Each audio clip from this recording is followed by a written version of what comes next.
Nature, second is science, third is trend.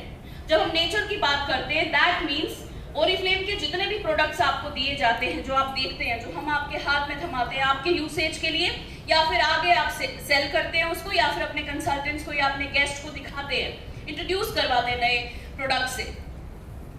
ये products का जो इंग्रेडिएंट है, इसका बेस इज नेचुरल।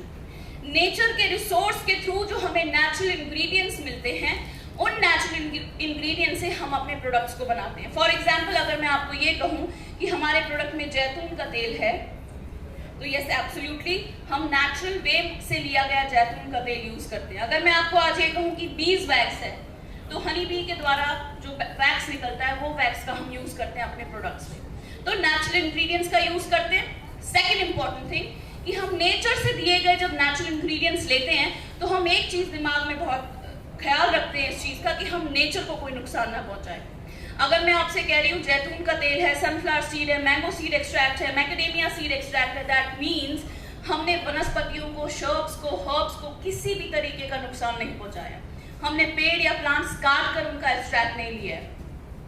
अगर मैं आपको कहूँ कि हनी बी का बीज वैक्स है इसमें, तो दैट मीन्स कि हमने हनी बी को नुकसान नहीं पहुंचाया। एक छोटा सा एग्जाम्पल देना चाहूंगी रोजमर्रा जिंदगी का। हमारे घर के बाहर पेड़ पे हनी बी का छत्ता निकलता है, आपने देखा होगा, बड़ा होता जाता है, हम भी वेट करते रहते हैं कि उसको बड़ा होने दो, अभी छोटा है, या फिर ज्यादा से ज्यादा छोटे में ही बोल देते हैं निकाल दो। पर अगर हमें ये पता लग जाए कि इसमें से शहद निकलेगा, तो हम उस छत्ते को बड़ा होने देते हैं। और उसके बाद में क्या करते हैं, मेजरली कभी याद होगा अगर बचपन का कोई सीन या अभी रिसेंटली कोई सीन, क्या करते हो जब आप देखते हो हनी बी का छत्ता बड़ा हो जाता है?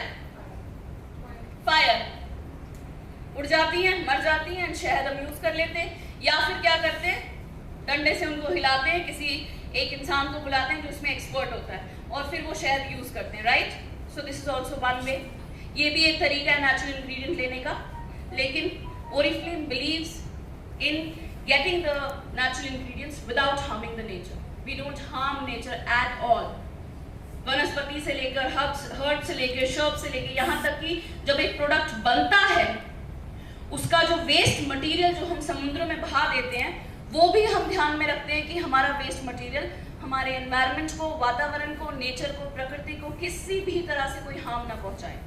This is what we believe in beauty by Sweden, using natural ingredients without harming nature. Clear है सबको? Second is science. 50 इयर्स पुराना SRI इंस्टीट्यूट है, स्किन रिसर्च इंस्टीट्यूट, जो कि ओरिफ्लेम का इंस्टीट्यूट है इन स्टॉकहोम, 50 साल पुराना, जहां पर डिफरेंट लेवल ऑफ इनोवेशंस होती हैं प्रोडक्ट्स की। प्रोडक्ट्स को क्रिएट किया जाता है, इनोवेट किया जाता है। इनोवेट मतलब नए नए टेक्सचर्स का ईजाद होता है, और टेस्टिंग होती है प्रोडक्ट्स की कि कहीं ये हमारी ह्यूमन स्किन के लिए, ह्यूमन स्किन की फंक्शनिंग के लिए किसी भी तरीके से हानिकारक तो नहीं है। तो मैं आज आपसे पूछना चाहूंगी, जैसे कि मैंने बात की इनोवेशन की, नया प्रोडक्ट इनोवेट होता है, आप में से कितने लोग मुझे ये बता सकते हैं कि हमारे पूरे वर्ल्ड में ऐसा टेक्सचर और इस कॉन्सेप्ट का कोई प्रोडक्ट नहीं है जो ओरिफ्लेम के पास में? कोई ऐसा प्रोडक्ट आपको दिमाग में आता है कि आपने और किसी ब्रांड में कहीं नहीं देखा है? Alright, this is about the portfolio, just one product, कोई एक product. Colour cosmetics, colour cosmetics, कोई एक ऐसा प्रोडक्ट जो आपने किसी भी ब्रांड में ना देखा हो। फाउंडेशन ओरिफ्लेम के, sorry, absolutely right, bronzing pearls. ये फॉर्मूला, ये कॉन्सेप्ट, ये क्रिएटिविटी किसी और ब्रांड के पास नहीं है ऑल ओवर द वर्ल्ड। ना ही कोई ये डेवलप कर सकता है, बिकॉज ये हमारा पेटेंट फॉर्मूला है, हमारा अपना फॉर्मूला है। एंड सेकेंड थिंग, ये हैंडमेड पर्ल्स हैं, बहुत ही साफ सुथरे सैनिटाइजेशन के साथ ये हैंडमेड पर्ल्स बनाए जाते हैं और फिर आप तक पहुंचाए जाते हैं। इसमें हमने ये मेक श्योर किया कि कहीं भी किसी भी तरीके से मशीन का भी यूज ना हो, बहुत ही नेचुरल वे में, नेचुरल तरीके से ये प्रोडक्ट आपके पास पहुंचाया जाता है। These illuminating pearls are not like a normal blush on which you get in the market. जरा सा ब्रश डाला नहीं कि बहुत सारा पिगमेंट आ जाता है उसके ऊपर, और जब वो आप अपने चीक्स पे लगाते हो तो आपको 10 बार सोचना पड़ता है कि अब थोड़ा ज्यादा हो गया, डर के लगाते हो। बट ये कलर के साथ रेडियंस भी देता है, नेचुरल कलर के साथ रेडियंस देता है, वो हम आज सीखेंगे, देखेंगे डेमो में। सो साइंस यानी कि नेचुरल तरीकों का, नेचुरल प्रोडक्ट का यूज करना, नेचुरल रॉ मटेरियल का यूज करना विदाउट नेचर को हार्म पहुंचाए, और उस प्रोडक्ट का टेस्टिंग होना हमारे इंस्टीट्यूट में। साथ ही साथ इंस्टीट्यूट में डिफरेंट लेवल की क्रिएटिविटी होना प्रोडक्ट्स को लेकर। ऑल राइट, ओके, सारे डिस्कशंस अंदर प्लीज। Yes, thanks. ओके, अंदर भी आवाज कम आनी चाहिए, thank you. Next is trends. We follow trend. YouTube से लेकर आप इंटरनेट पे देखिए, आप कहीं पर भी देखिए कि क्या ट्रेंड चल रहा है ब्यूटी सेक्टर का। Are we following that? अभी आपके दिमाग में सवाल आ रहे होंगे, मे बी शायद हम फॉलो कर रहे हैं, मे बी शायद हम फॉलो नहीं कर रहे हैं। फॉर एग्जाम्पल, बहुत ज़्यादा ट्रेंड है सुपर मैट लिपस्टिक्स का, राइट?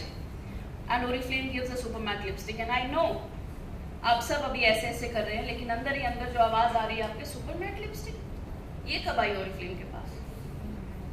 दिखती भी है। Okay, yes. So what is my point is that we have 2-3 range of super matte lipstick. But then शायद आपको ऐसा लगता है कि शायद ये उतनी super matte नहीं है जो आपको मार्केट में कोई और क्लेम करके देता है। Stays there for 18 hours, stays there for 16 hours. So today we will understand our formula. That's why our formula is best than the other formulas which are available in the market. And I'm giving you a surety that you will be 100% confident after hearing all the PPT what I will be telling you today. Alright, so Simple Words with Beauty by Sweden believes in natural products without harming nature. We believe in science and technology, and we follow trends. Whatever is trending right now in beauty sector, we follow that and we give you that. Clear?